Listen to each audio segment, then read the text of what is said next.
Ah, dito po sa ating pong pag-aaral sa book po ng ah,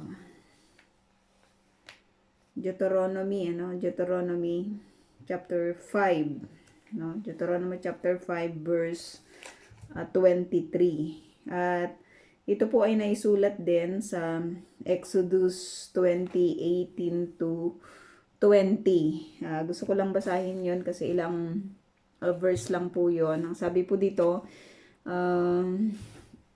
nakita natin na ito po ay uh, kasama doon po sa event na kung saan ay uh, nagbigay ang Diyos ng kanyang mga utos, at sinabi po dito na ito po ay 10 utos ng Diyos. Hindi siya 613 na laws na katulad po ng mga sinusunod ng mga religious people sa kapanahunan po na ito. Hindi naman nila lahat nasusunod yon, pero yun po yung kanilang ginawa. Inelaborate po nila itong 10 kautusan po na ito, at nakapag gawa po sila ng more than 613 na batas daw ng Diyos, ibinase rin po nila ito sa mga makikita doon po sa book ni Moses, or sa mga sinulat po nitong si Moses. So dito sa 18, sabi dito, chapter 20 ng Exodus verse 18, nanginig sa takot ang mga Israelita nang marinig nila ang dagundong ng kulog at tunog ng trumpeta, at makita ang kidlat at ang usok sa bundok.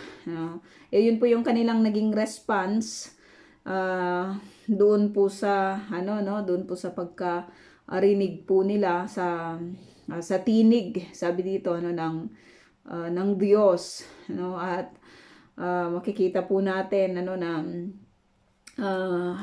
ito yung kanilang nakakita po sila ng kidlat at usok doon po sa bundok. So ito marahil yung kanilang kauna-unahan na pagkakataon na naka-witness ng ganitong bagay. At hindi po natin alam yung tinig na kanila pong narinig, pero tayo, ewan ko po sa akin personally, hindi ko po alam sa inyo mga kapatid, pero kapag may mga may kulog at may kidlat, di ba? May may ewan ko po, pero parang nakakatakot 'yon kasi alam natin na ito ay nakamamatay, tapos kapag malakas yung dagundong ng kidlat o ng kulog ay nakakabigla at saka nakakatakot din kasi alam natin na may kasunod yun na kidlat. So we can understand yung nararamdaman ng mga Israelita sa kapanahunan po na ito. Sabi dito, nang lumapit sa kanila si Moses, sinabi nila, ikaw ang magsalita sa amin at makikinig kami, wag na ang Diyos at baka kami mamatay. Hindi nila kayang mag-stay, hindi nila kayang pakinggan, hindi nila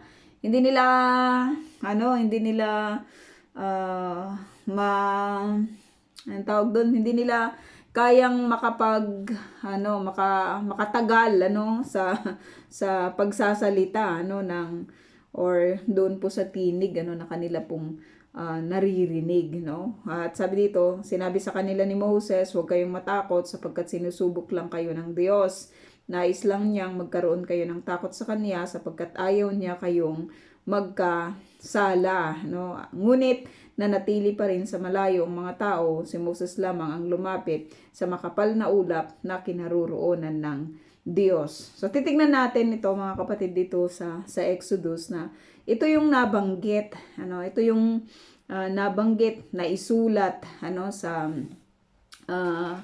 sa book po na ito na kaganapan sa mga panahon po na iyon. So ang kinakausap po ng letter po na ito, yung situation po na ito ay yung mga unang generation ng mga Israelites na hinango or kinuha ng Diyos sa Egypt. Dito sa Deuteronomy, alam natin na nababanggit natin, na pag-aralan na po natin na mga bagong generation na ito, at inulit po sa kanila yung tagpo po na yon na kwento ng kanilang nakaraan, ng kanilang mga magulang, ng mga nauna po sa kanila, nakasulat po dito po sa Exodus. So magbibigay siya ng magbibigay siya ng mga detalye doon po sa mga kaganapan sa panahon po ng Exodus, dito sa Deuteronomy. Tignan natin dito po sa chapter 5 verse 23. Ang sabi dito, nang marinig ninyo ang kanyang tinig mula sa kadiliman. So may siya, may mga detalye na ng pangyayari na naganap sa mga nakaraan. Ito ay muling isinalaysay sa kanila, pero nagbigay na siya ng ibang mga additional na information regarding sa kung ano po yung nangyari sa nakaraan. So sabi dito, nang marinig ninyo ang kanyang tinig mula sa kadiliman habang nagliliyab ang bundok, so marami ng inputs dito itong si Moses sa kaganapan, inuulit natin ito sa kaganapan noon na nangyari sa book ng Exodus na atin pong napag-aralan. May pala nagliliyab pala na bundok, at nangusap ang Lord sa panahon na kung saan narinig po nila ang tinig ng Lord mula sa kadiliman, kasi wala naman mga kuryente noon sa kapanahunan po na iyon, iba po yung gamit natin ngayon sa kapanahunan po nila, At sabi dito, lumapit sa akin ang pinuno ng bawat angkan at ang inyong matatandang pinuno, So may mga ganun palang mga nangyari, may mga ganung mga pangyayari. Kaya napakaganda lang na nakikita po natin ito, napapag-aralan po natin ito. Hindi talaga po pwedeng mamimili ka lang ng iyong binabasa at inaaral. Maganda na binabasa natin lahat, inaaral natin lahat, kasi may mga inputs po siya, may mga additional informations regarding sa kung ano po yung nangyari sa nakaraan, So may ganito palang nangyari, 24, sinabi nila, ipinakita sa atin ni Yahweh na ating Diyos ang kanyang kaluwalhatian at kadakilaan, at ipinarinig sa atin ang kanyang tinig. Nakipag-usap siya sa atin ng harapan, ngunit hindi tayo namatay. Sabi dito, bakit natin hihintaying mamatay tayo rito? Lalamunin tayo ng apoy na ito at tiyak na mamamatay tayo kapag nagsalita pa siya sa atin. So, makikita natin na ito pala yung pangyayari, kaya nagkaroon po sila ng takot sa mga kapanahunan po na iyon, sapagkat ang nasa isip po nila ay lalamunin po sila ng apoy at mamamatay po sila. sa Exodus nakita natin na natakot lang sila, di ba? Ayaw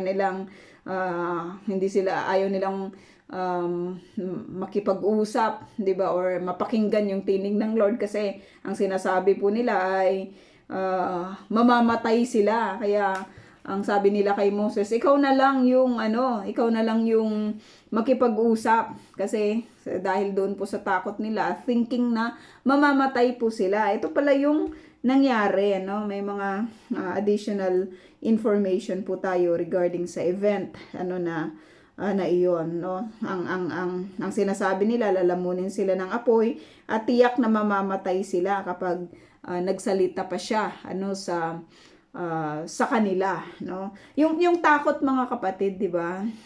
May mga nagsasabi na ang takot ay nasa isip lamang, 'di ba? May mga instances din na makikita po natin na ano ba yung talagang ano ba yung thinking natin or feeling natin every time na naririnig po natin yung salitang takot, lalong-lalo na sa Panginoon, yung pagkatakot sa Diyos. Ano ba ito? Ano ba yung ano ba yung ibig sabihin ng pagkatakot sa Diyos? Ano ba yung ibig sabihin nito sa atin, 'di ba, sa ating buhay? Paano natin makikita sa buhay natin na tayo po ay merong pagkatakot, 'di ba, sa Diyos, no? Marahil yung iba po sa atin, takot tayo na gumawa ng ayaw ng Panginoon kasi takot tayo na parusahan or parusahan tayo ng Diyos dahil sa ating ginawa, or iba naman sa atin takot gumawa ng mga bagay na hindi po magbibigay ng kaluguran sa Lord sapagkat ayaw po nila na masaktan po nila ang Diyos. So may takot na sinasabi na sasaktan ka ng Diyos o ikaw yung makakasakit, 'di ba, sa Diyos, no? At makikita natin dito na sabi po dito, sinong taong nananatiling buhay matapos marinig mula sa apoy ang tinig ng Diyos na buhay. Mula sa apoy, so ganun po yung pagpapakita kasi sa Old Testament makikita natin yan that when God, 'di ba, na nag-a-appear po siya or nagsasalita siya, laging may connection po ito sa light, may connection po ito sa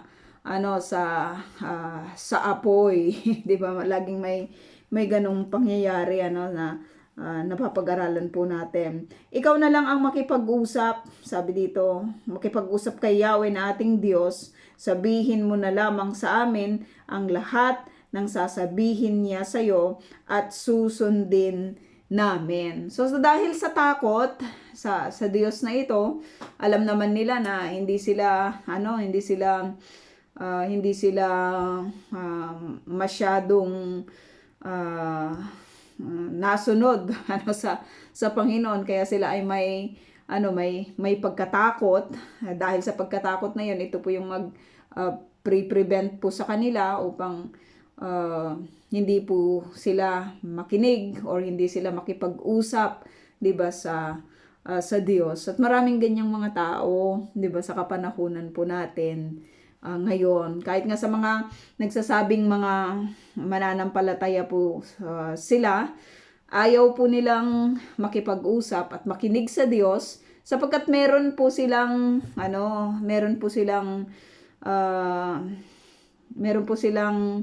mga ginagawa na hindi po nagbibigay ng kaluguran sa Panginoon. Unlike dito po kay Moses na laging naka-in-tune sa Panginoon, laging nakikipag-usap sa Lord, laging nagsisik, 'di ba, ng advice, laging nagsisik ng lahat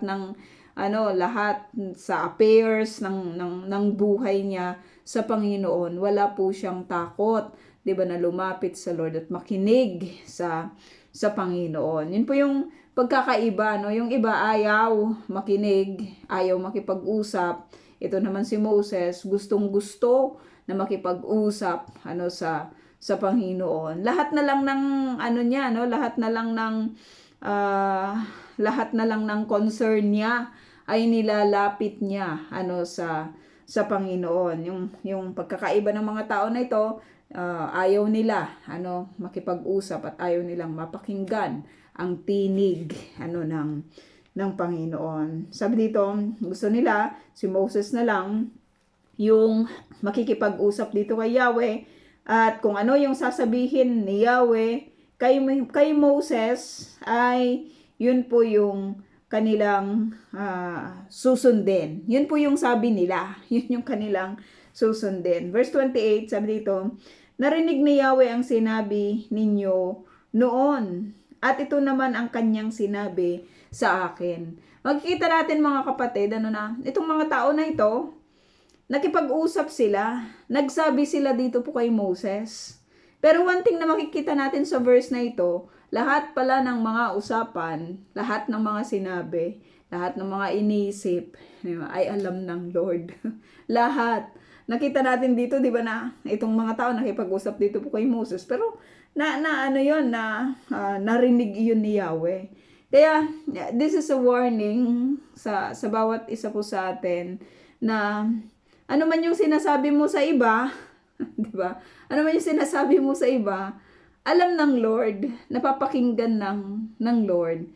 Kahit na pag pinagkukwentuhan natin ang iba, ang ibang tao, ang ibang mga kapatid, ano yung mga negative na sinasabi natin, ano yung mga positive na sinasabi natin, pinagtatawanan man natin sila, ginagawa man natin silang katatawanan, o kung ano-ano pa yung ating mga ginagawa sa ating kapwa-tao, lalong-lalo na sa mga kapatid, maging yung mga pagrereklamo, maging yung mga demands, naririnig pala lahat, di ba, ng Panginoon. So warning lang sa atin ito na talagang maganda lang talaga yung nagpapakatotoo ka, di ba?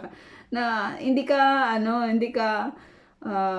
nagiging hypocrite sa iyong kapwa-tao, sapagkat alam lahat ng Lord, maging yung lahat ng mga usapan na hindi mo man ito narinig ay naririnig ito, di ba, ng Panginoon. So tayong mga mananampalataya, especially tayo na mga naglilingkod, rest assured tayo na ang Diyos, alam niya lahat, di ba, ng mga sinasabi at winiwika patungkol sa atin. Alam niya kahit yung mga demands o mga reklamo na binabanggit ko po. Alam niya, kaya rest assured lang talaga tayo sa paglilingkod sa Panginoon. Kahit yung mga natin, kahit yung mga minsan pag nangungumusta tayo, di ba, sa ating mga kapatid. Tapos may mga instances, 'di ba, na nagtatanong tayo, yung mga ganon. Kahit yung katotohanan, alam lahat 'yun, 'di ba, ng Diyos. Kahit ilihim man po sa atin ang mga bagay-bagay, alam ito ng Diyos. Kaya napakapalad lang talaga natin na naglilingkod sa Diyos na ito. Kasi kung ang lahat ng mga usapan ay laban sa atin, ang Diyos po yung magtatanggol sa atin. 'Di ba? Kung ang lahat ng mga usapan ay hindi ito makakatulong, 'di ba, sa atin, ang Diyos po yung natin, ang Diyos po yung refuge natin, ang Diyos po yung strength natin, ang Diyos po yung maghihiganti, 'di ba? Sa bawat isa po sa atin. Kasi narinig ni Yahweh. Diba? Malaking bagay lang ito, malaking factor lang ito sa akin o sa atin na marinig po ito. 'Di ba? Malaman ito na ang lahat ng mga usapan ay narinig nitong si Yahweh. Sinabi ninyo noon, at ito naman ang kanyang sinabi sa akin, no? Narinig ko ang sinabi nila sa iyo, at tamang lahat iyon. Nag-agree ang Panginoon.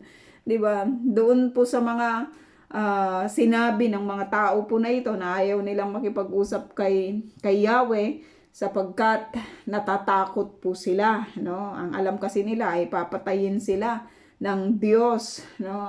Hindi naman agad-agad ganoon, kaya nga sinabi ni Yahweh, sinabi ni Moses dito sa Exodus na huwag kayong matakot, sabi niya, no?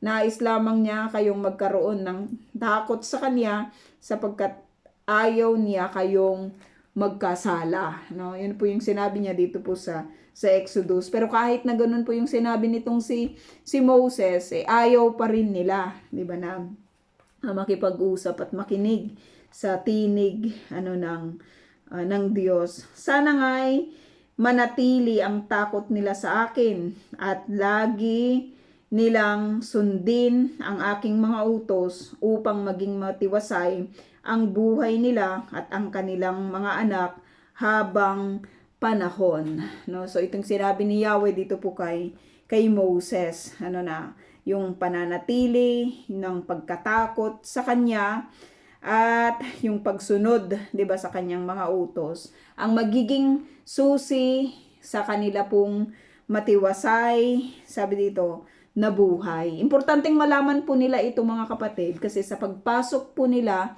sa promised land, ito yung pinaka-importante na pwede nilang panghawakan sa Panginoon. Kasi the moment na susunod po sila sa Lord, nandyan po yung kanyang pagpapala, 'di ba, sa kanila. Pero kapag sila po ay mag-disobey sa Panginoon, nandyan po yung pagtutuwid, pagtuturo, and even yung kaparusahan na maaring ibigay sa kanila ng Diyos, no? Sabi dito, magbalik ka sa kanila at pauwiin mo na sila. Ngunit mananatili ka rito at sasabihin ko sa iyo ang aking mga batas at mga tuntunin. Ituturo mo ito sa kanila upang kanilang sundin sa lupaing ibibigay ko sa kanila. So laging lagi nating makikita na ang Diyos ay patuloy na nagtuturo sa mga tao sa pamamagitan nitong si Moses.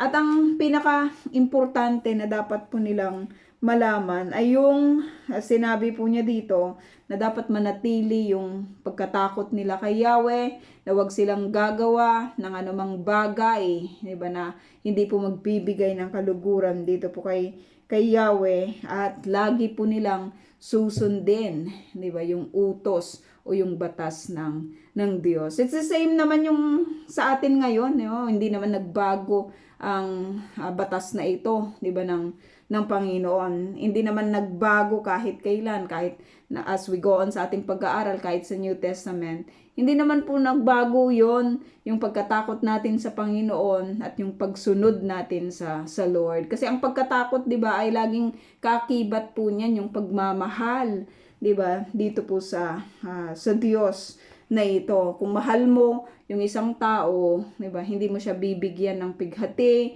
hindi mo siya bibigyan, 'di ba, ng mga bagay, or hindi ka gagawa ng mga bagay na hindi magbibigay sa kanya ng magandang pakiramdam, no? Sabi dito, mananatili ka rito at sasabihin ko sa iyo ang aking mga batas at tuntunin, ituturo mo ito sa kanila upang kanilang sundin sa lupaing ibibigay ko sa kanila. Ang Lord yung nagbigay ng lupaing ito.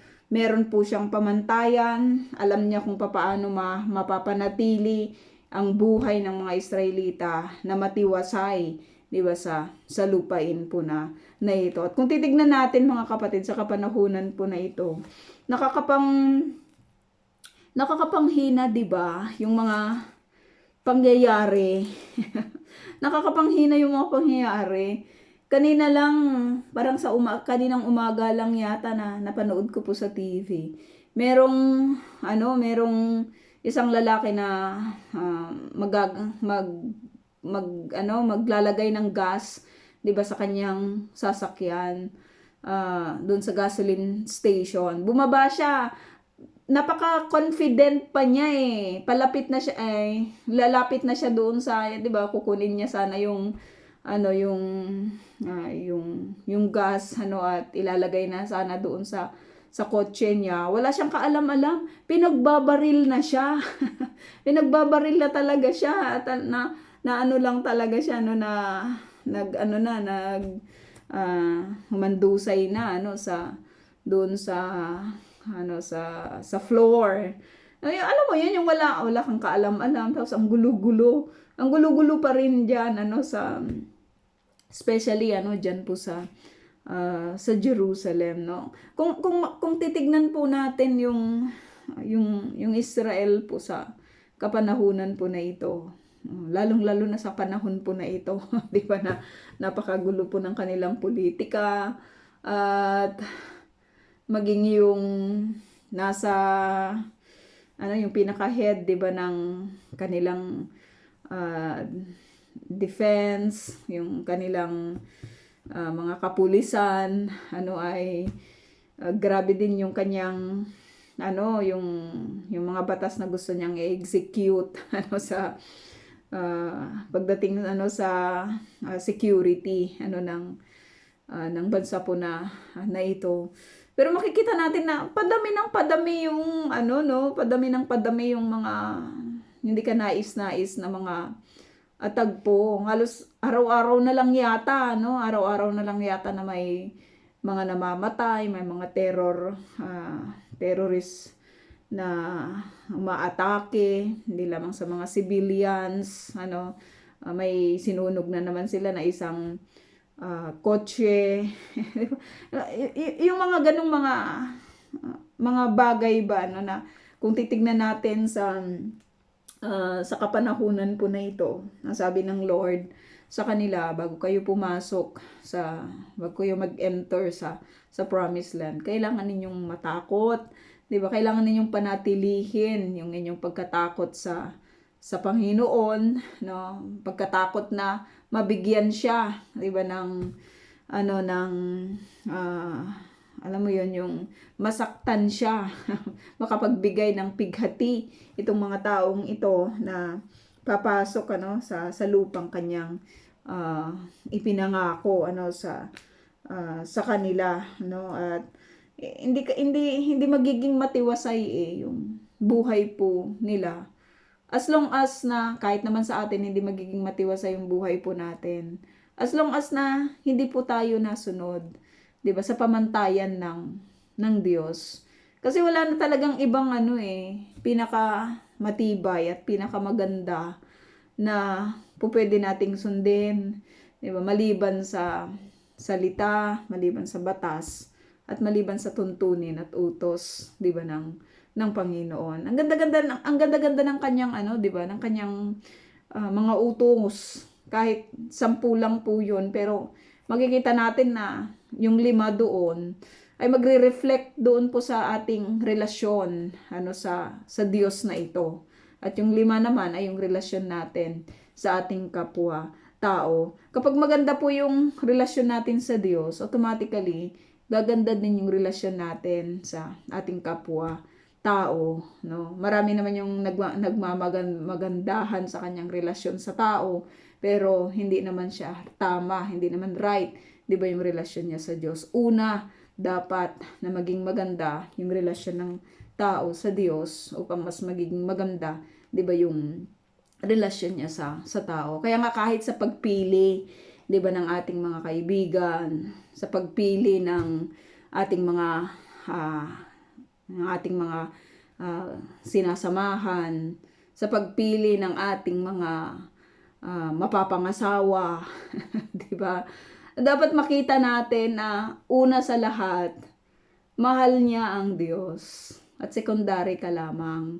'Di ba? Secondary lamang tayo. Kasi kapag mahal niya talaga yung Panginoon at priority niya ang Lord, 'di ba? Automatically mas magiging maganda yung relasyon niya sa iyo at sa kanyang kapwa tao. Marami kasing mga Kristiyano sa kapanahunan natin ngayon nagfi-fail in this area, nagfi-fail sila na mas uunahin, ipa-priority, 'di ba, yung Panginoon. Piliin mo yung taong ganon na mas priority niya ang Diyos kaysa sa kahit na anuman, kaysa kahit kanino man, 'di ba? Kasi kapag priority po niya ang Lord, automatically mas maganda, mas magiging maayos, 'di ba, yung kanyang relasyon sa iyo at sa mga tao, sa mga anak na darating, sa lahat, mas magiging maayos yung buhay. Wala pa akong nakita na tama ang relasyon niya sa Panginoon na hindi tama yung kanyang pagtrato, 'di ba, sa sa ibang tao. Pero kung hahanapin mo sa maling bagay, okay naman ito. Pag iba yung magiging focus mo, maayos ang itsura niya, naglilingkod naman siya sa Panginoon. 'Di ba may mga ganon? Pero makikita mo na hindi naman niya priority ang Lord. Magfi-fail lang talaga yung kahit na anong klase, 'di ba, ng relationship na hindi po nagpuput ng hindi niya prioritize, 'di ba, yung ating Diyos. Yun po yung lagi niyang itinuturo, 'di ba, sa mga tao po na ito, sa kapanahunan po nila, sa lahat ng mga nagbabasa sa banal na kasulatan na ito, sa lahat ng mga nag-aaral, maging sa atin sa kapanahunan na ito, laging unahin, 'di ba, ang Panginoon. Marami siyang command na gano'n, ano, kasi siya lang yung higit na nakakaalam kung ano yung talagang mas maganda, 'di ba, para po sa bawat isa po sa atin. Kaya nga kahit may mga takot, 'di ba, unahin pa rin po natin, 'di ba, ang Lord. Mas uunahin natin siya kaysa sa kahit na anuman, uulitin ko, at kahit na kanino man. Kahit kanino man at kahit na anuman. 'Di ba, dapat ganun po yung ating naging ituturo sa ating pong mga sarili. Subukan natin na unahin siya, at sa pangako naman niya, 'di ba, na kapag siya po yung inuna po natin, siya na po yung bahala, 'di ba, sa buhay po natin. Sabi dito, sundin ninyong mabuti ang lahat ng inuutos sa inyo ni Yahweh na inyong Diyos. Huwag kayong lilihis sa mga ito. Mamuhay kayo ayon sa kanyang mga utos. Mabibigat yung mabibigat yung mga yung mga pananalita po na ito, na kung iisa-isahin po natin, talagang makikita po natin yung heaviness po nito, no? Kasi kung titignan natin, sundin ninyo, hindi lang niya sinabing sundin ninyo, kundi mabuti, sundin ninyong mabuti. Okay naman yung pagsunod, 'di ba? Pero kapag susunod pala tayo, dapat magiging mabuti yung ating pagsunod. Hindi siya yung hindi yung ketsi-ketsi or yung half-half, hindi yung kulang-kulang, 'di ba, na devotion. Kasi alam naman natin yung mabuti sa pamamagitan ng pagtingin natin sa hindi mabuti, 'di ba? Kapag nakita natin yung hindi mabuti, makikita natin kung ano yung mabuti. Kaya sa pagsunod pala sa Panginoon, sabi dito, sundin ninyong mabuti ang alin? Ang lahat. Napakabigat nito, 'di ba? Sundin ninyong mabuti ang lahat. Hindi yung pipili ka lang ng iyong susundin, kundi lahat. Paano mo naman malalaman yung lahat? Nakasulat na nga dito, 'di ba? Lahat ng mga nakasulat po dito. Hindi katulad ng ginagawa po ng iba na namimili po sila sa kung ano yung kanilang sinusunod. At kapag ayaw po nila, gumagawa po sila ng paraan na ano yung mga ginagawa nila? Kunyari, nagko-quote sila ng mga scriptures, 'di ba? Ini-elaborate nila kunyari ang mga bagay na ito, pero isa lang yung makikita po natin, ayaw po nilang sumunod sa Panginoon. Alin yung mga susundin? Lahat ng mga iniuutos ni Yahweh. Kaya kung gusto lang talaga nating mapabuti pala yung ating pong mga buhay, lahat dapat ng iniuutos ng Diyos. At mahirap ito, mga kapatid. 'Di ba? Yung pag-ibig na nga lang sa ating kaaway, napakahirap po noon. Pero wala kasing wala kasing best na demonstration, 'di ba? Walang pinaka magandang pagpapakita, 'di ba, ng character po ng Diyos na meron po tayo, na sinasabi po nating Ama. Kung hindi po natin makukuha, 'di ba, at isasabuhay kung ano yung kanyang character, 'di ba? Ano po yung kanyang katangian? Kasi ganun siya 'di ba? Mapagmahal siya. Makikita natin, mapagpatawad siya. 'Di ba? Saan natin nakikita yung mga ganitong mga tinuturo niya dito po sa banal na kasulatan? Nakita natin 'yan sa buhay, 'di ba, ng ating Panginoong Hesus nung siya po ay nagkatawang tao. Kaya wala tayong may dadahilan kasi Diyos yun Hindi, nagkatawang tao siya, 100% human. kung sino siya, sa kapanahunan po na yon na naging human, ganun din po sa atin, meron siyang nauuhaw siya, nagugutom siya, di ba? Hindi naman siya nag-perform ng mga ng mga bagay, di ba, na kahit doon po sa kanyang pagkapako po sa cross, may mga nagsasabi kasi 100% God siya. Hindi niya naramdaman yung bawat pako, 'di ba? Yung turok ng sword sa kanyang tagiliran. Hindi, kapatid, 'di ba? 100% human siya. No, nagkatawang tao siya para walang maidahilan ang tao na hindi niya kayang sumunod sa Diyos sa pamamagitan ng kanyang pagiging tao, pagiging tao. At kahit sinasabi niya na tao lang ako, 'di ba, hindi niya gagamitin yung salita po na yon upang mag-disobey, 'di ba, sa Panginoon. No? So lahat, sabi ng inuutos sa inyo ni Yahweh na inyong Diyos, huwag kayong lilihis sa mga ito. Huwag kayong lilihis sa mga ito, no? Huwag na wag, no? Lilihis ka lang naman sa mga inuutos ni Yahweh kapag hindi mo ito isinasa puso.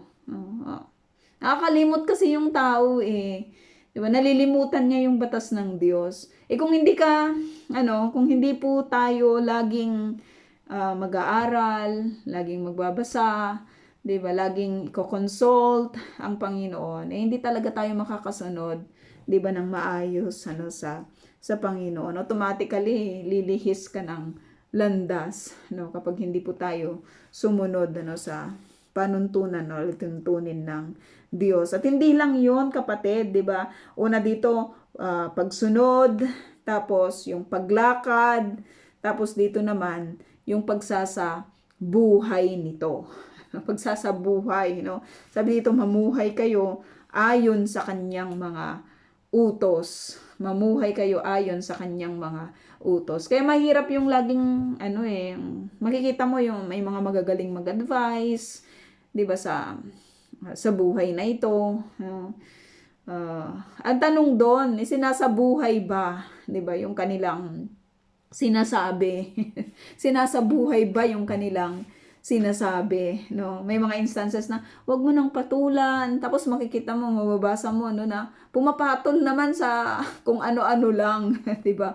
Mahirap po 'yon, no? Sabi dito, dapat mamuhay kayo ayon sa kanyang mga utos. Wala nang ibang kokopyahin, wala nang ibang gagawin. Kaya nga hindi mahirap hindi siya mahirap. Si Moses, nakita po ba nating nahirapan siya sa pagsunod sa Panginoon? No, kasi si Moses, no, kikita natin kung ano yung sasabihin ng Lord sa kanya. Yun po yung kanyang ginagawa, no. Mahirap man kasi may mga sacrifices, pero napakapalad natin kasi from Old Testament at maging sa New Testament, alam na natin yung kabuuan po ng lahat na naisin, 'di ba, ng atin pong Panginoon. So madali na lang yung mamuhay. Madali na lang sana yung mamuhay.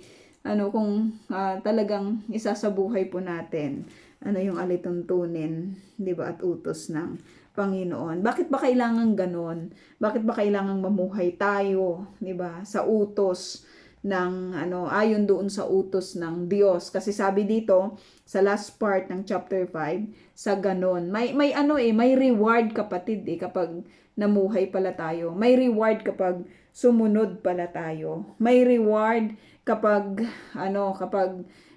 pipiliin natin ang Panginoon, pipiliin natin ang daan ng Lord. Anong reward 'yon? Sabi dito, sasagana kayo at hahaba ang buhay niyo sa lupaing sasakupin ninyo, no? Sasagana kayo, no, at hahaba ang buhay ninyo sa lupaing sasakupin ninyo. Kasi wala namang ibang higit na nakakaalam kung ano yung mabuti at maganda sa buhay ng isang tao maliban sa kanyang Creator.